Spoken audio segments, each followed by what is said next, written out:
Syederalun, sebanyak 180 imigran Rohingya diusir warga Kampung Batelaweng, Kecamatan Muara 3 Pidi pada Kamis 21 Desember 2023 malam sekitar pukul 20 waktu Indonesia Barat ke halaman gedung Dewan Perwakilan Rakyat Kabupaten setempat.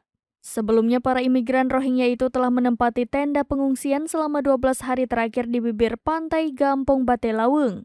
Mereka dipindahkan warga sejak pukul 18.30 waktu Indonesia Barat dengan menggunakan 4 unit dump truck.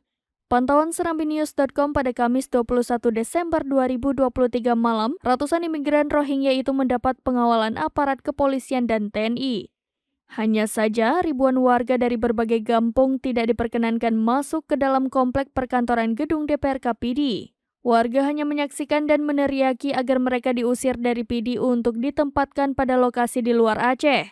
Selain itu, warga juga meneriaki agar UNHCR dan IOM harus bertanggung jawab. Menurut Geci Kampung Batelaweng, Kecamatan Muara 3 Pidi, Zakaria, selama berada di tenda pengungsian, warga kerap mendapati mereka kerap keluar malam tanpa kejelasan. Selain itu, para imigran Rohingya tersebut selama ini tidak menghargai norma agama dan adat istiadat atau kearifan lokal masyarakat. Sehingga keberadaan pengungsi Rohingya ini sangat meresahkan kondisi sosial masyarakat.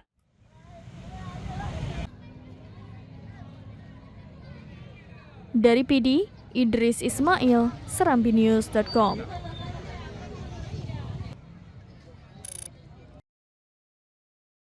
Download Tribun X sekarang, menghadirkan lokal menjadi Indonesia.